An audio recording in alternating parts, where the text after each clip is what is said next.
So thank you very, very much for attending the CTSI retreat this year. We somehow can't fail in trying to make it more complicated every year. And somebody asked me, what's it going to be? Secret ballots this year, or automatic Twitter feeds, or what? Well, you'll see. It's not so high tech, but it's certainly going to be complicated, moving people around and getting all the opinions and everything put together. But we're thrilled to have you all contributing, and that's really what we want.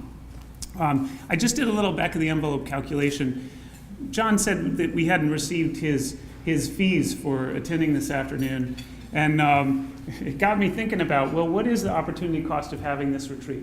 So just I'll be totally open with you all. So $35,000 is what it costs to host the retreat in this place. It's a great place, so it's we accept that, and the lunch is excellent, and the service is good. But the real expensive thing is having you all sit here for 4 hours. So having you all sit here for 4 hours, if we just look at NIH caps, which we know it doesn't really reflect very accurately the salaries in this room, but if we just looked at NIH cap, that's another $110,000. That's a lot. So there's a lot on us to make sure that this time is valuable to you as well as to us. I think the fact that the event has grown and grown every year shows that we've done a good job with that in the past. And you'll let us know, I'm sure, if we don't do a good job with that this year. So I'm just going to show a few slides to try to frame the day, what it is we're looking for today. And every year there's a tension in what the retreat should be about. And we always go through this. Well, let's talk about what should be the retreat this year. And it's between informing and celebrating, also critiquing what it is that we do, which is critical. Just so you all know, about half the people here are, even less, maybe 40% of the people here are CTSI insiders, and the rest of you are outsiders. Even the insiders aren't clear what else is going on in CTSI. So not being able to come together and say, look at all these great things that we're doing is a loss. But then we also have, just to say, to sort of nod in that direction, John Daig and his group produced these great infographics. So if you want to, in a second, 2 minutes probably, see what's going on in the various programs within CTSI, look on your table or look on one of these walls, and you'll get a quick summary of what's going on. Also this year, we've got our dashboard finally in shape and ready to be in the public domain. So you can take a look at the things that a priori we committed to do and to see whether we achieve them or not. And that's online, and you can just look at impact on the CTSI website to see that. But today is really about planning. So as Deborah mentioned, we've got a renewal coming up. It seems hard to believe. We just finished our 2 years into this grant, and that last renewal was so much work, but we got to start working on it. Gary thinks we're starting too early. But we've got to start. Yeah. So I think now we've got to just take a step back and do some planning. So what is this? I showed this last year. This is my just review of what we talked about last year. And I'm just going to show one slide from last year. And I promise, one train slide. That's it. Bluestone's laughing, giving me a hard time. He made me promise not to show any train slides. But I want to show this one just so everybody will remember why we were talking about trains last year. And it's because I wanted to emphasize that we are not about, we are about creating the infrastructure that allows all the researchers, all our trainees to get where they're going. Get where they're going more efficiently, allow them to get places that they couldn't otherwise get to. That we're not about transporting the cattle from Omaha to Chicago, or the grain from Nebraska in. Those are wonderful things. They're mechanisms for how you raise cattle and all that stuff. We're infrastructure. The reason I bring it up again is because it's hard for people to understand this. We're not used to thinking about infrastructure. And so some of the proposals that we got were fabulous, had fabulous science in them, but were not about infrastructure. So I can see that we need to sort of reinforce we're disease agnostic. We need to think about all the diseases and how we support them. So that's it. That's it for trains. Okay. So now I want to talk a little bit about who we are.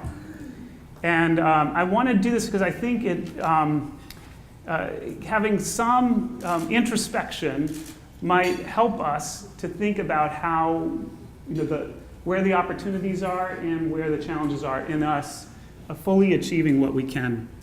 This is a slide, the next two slides are slides that I've shown to some before. But this is one of our own researchers, Stan Prusner, who's a good friend and a great guy. On his slide set, when he shows his work, he's got this picture over there. I've adapted it a little bit, but it's Stan, he's the firefly there, under the thumb of the NIH. So his perception is that he's had to fight hard against the NIH in order to be successful. Man versus a machine. And in fact, that is a pretty common vision of researchers, that they are on this journey of exploration by themselves out in this wilderness. And in fact, even the systems are built to support that vision of an investigator. So this is just a quote from one of the people who put together the NIH. But it's all about, give them money and let them figure out what to do with it. Nothing about team science here, no call from above to achieve any specific goal. And then, of course, the mantra of focus, focus, focus. So it's all about focusing specifically on that thing that you're working on, that problem. And so this is a political science graph looking at questionnaires that define different leanings, political leanings. So you can see blue versus red, you can guess what that means, and you can scale people on their beliefs about personal self-government and economic self-government. So where are we? Well, personal self-government, that's really academic freedom, right? Just leave me alone, let me decide my agenda. Economic self-government, well, that's really financial autonomy. That's the R01 culture, right? Give me a grant, I'll do what I want to with that grant. So we're pretty high out in both of those schema in the research world. So where does that put us? Right? So again, I think it's important to realize that in this culture, we are fiercely independent, don't want to be bothered. So these are my boys, actually. This is not just an excuse to show a picture of my boys. The older one there is Teo. He's the 10-year-old on the left. And my boys are adopted from Guatemala, and that means they're in many ways like me, but in many ways not like me, which is wonderful because it gives you insight into yourself. So that is not Della, and in fact, her name isn't Della, but a classmate of Teo's. And Teo, it tells an interesting story that gave me some insight into us. So as an exercise at the end of the year, they had a writing assignment. They were supposed to create a 5-minute essay that they would then read to a group. Parents were there, and it's really a great event. So my son had a wonderful piece about settling arguments between his friends, and sort of a key role that he plays. It's very sweet. It was about 5 pages, 5 minutes long. Well, Della's story, hers, she's a little bit of an overachiever. She had a 30-page long essay, and it took 20 minutes to read through it. And it was fascinating too, because not only was she, clearly had focused, really hard on making this the absolute best essay. The essay itself was fascinating. It talked about how she and a friend had gone away on a trip, and the friend had shot a bullseye with darts. There was a dartboard in this place, and her family had given the friend all this attention, and it made her feel bad. So it was a really fascinating story because all of a sudden I saw myself in Della, struggling with those same issues of being the overachiever, having to do better than everyone else, and wanting that center of attention. And I think that's common, actually, in our culture. Okay, so now this is not unique, this next aspect is not unique to academia, but I think really important and one that we do not appreciate. And that's that we all come from a tribal history. It's in our DNA. So let me tell you what I mean by that. There was a point in history where we stopped individually killing each other. There was a point in history where animals weren't important to our survival or not, and eating wasn't important to our survival or not, but battling one group versus another was the most important thing in our survival, and that defined the genes that survived. And you can look back in tribal history and see, go back to the cultures that have not been faced by Western cultures, and these behaviors still exist today. And of course they do every time we have a war that shows up again. One great demonstration of it is Genghis Khan, and I don't know if you guys know this story already, but Genghis Khan was a horrible person. I mean, look at that quote. This is a horrible person. But he did, it's fascinating what he did to the world. So by chance, one of us in this room is a descendant of Genghis Khan. Oh my goodness. Look at it. So, he started out, from Mongolia, but quickly spread all over Asia, and he left his Y chromosome spread all over Asia.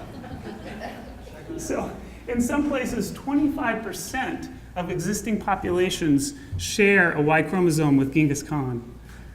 So, oh my goodness, that is having a major influence. And before Genghis, years back, we have others like him they're in our DNA.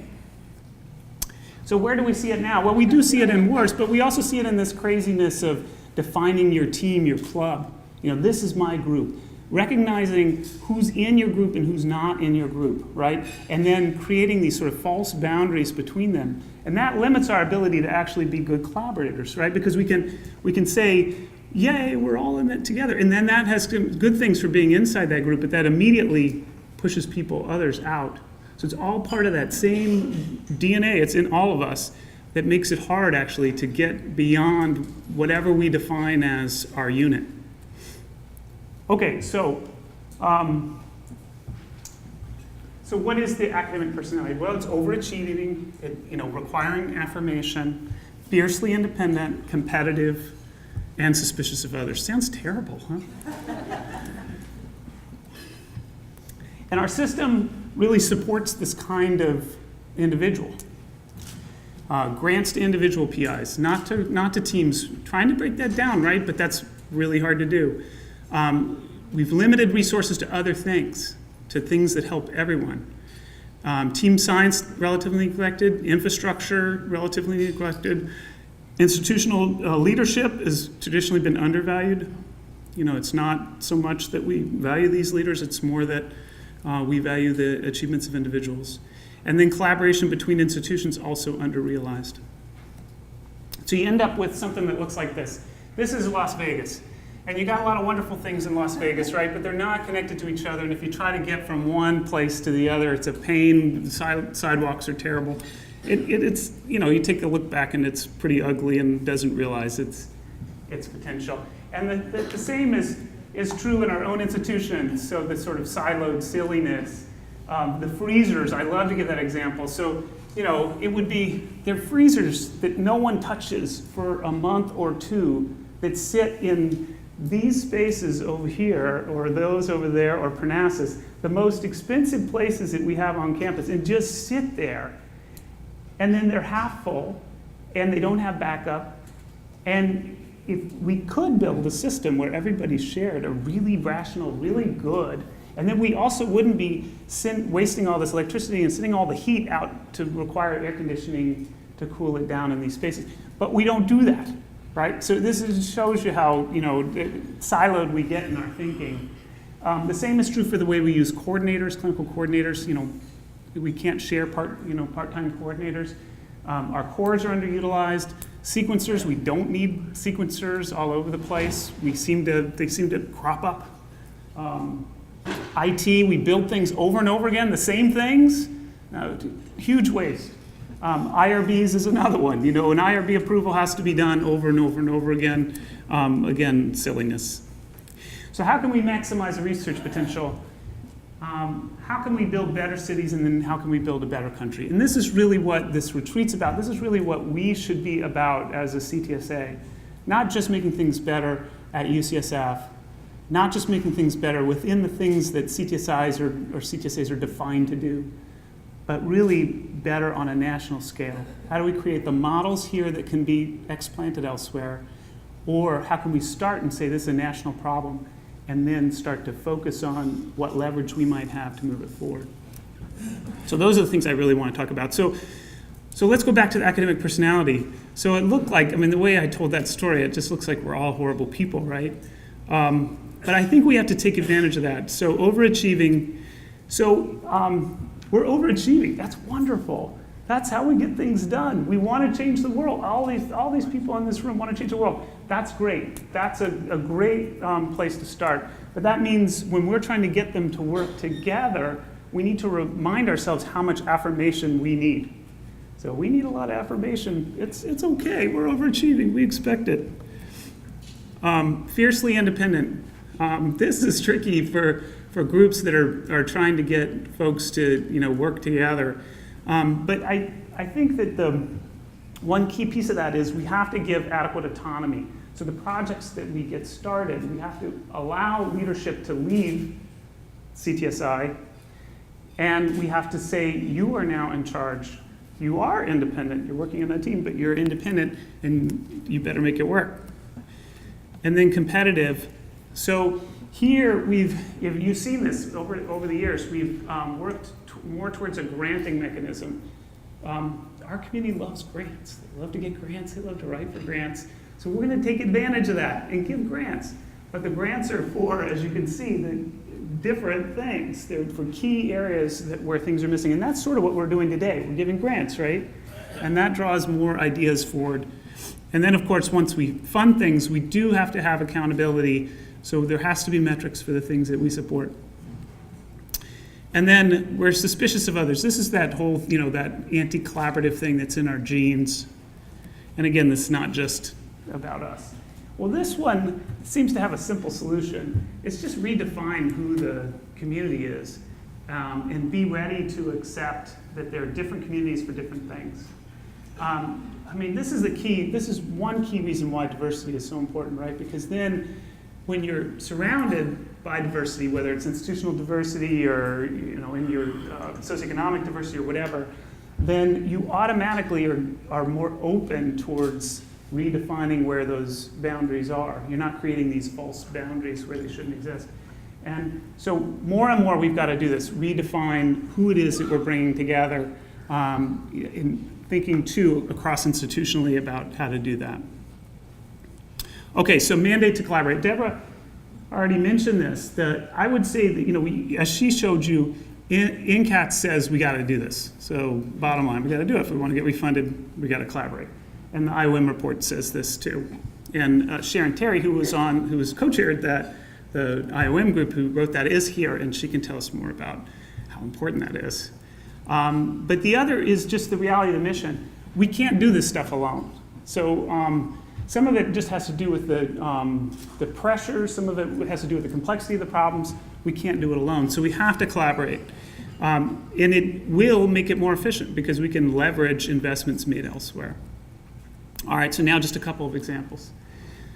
San Francisco Health Improvement Partnership. And Kevin Grumbach can tell you more about it later. I'm just going to tell you a little bit. But one way to envision this is we're going to pull together all these groups that care about health in the city and have them work together. But that would have failed. What in fact was done was to move UCSF around the table, not at the center of it. So even though we were the ones to say, hey, this is an opportunity, let's make this happen, we couldn't act as a convener. We had to go to the side to say, we're one of a group of partners. We're together in this. We're not the leaders. We're not the ones forcing this through. Another one is UC Braid. So this is the 5 UC health campuses. And Gary Feierstein's up from UCSD, sitting, you're going to meet him in just a second, who's the current chair of UC Braid. But the idea here was we could, by working together, solve problems that we couldn't otherwise solve. So things like, how do we get our own IRB to defer to another IRB? How do we get the institution to start to do master contracts for clinical trial agreements? How can we build an infrastructure to share electronic health records for research? And that's been a very successful group that's just gotten a U54 as well to start to develop new therapies in the NHLBI arena.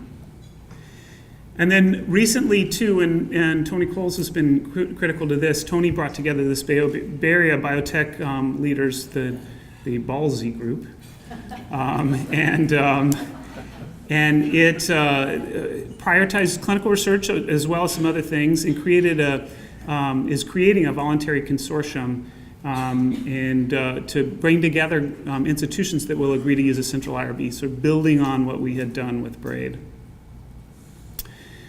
So, a few examples, background, so we could be a little introspective. Like for me, this whole sense of, well, why aren't we working with UCSD on this? To recognize that we all inherently have this bias against, that's actually irrational, working across institutions, that sort of thing is helpful. So that's partly why I wanted to sort of frame the day a little bit, thinking about our own, issues. So now, with that as a background, we are asking you all to step forward and help. So the ideas are not going to come top down. The ideas are going to come from people in this room, and then us developing, improving, building on those ideas until they work. So the key now is you, and you all getting involved in helping us to make ours to bring the country forward in addressing these really critical questions about how we improve health from a research starting point.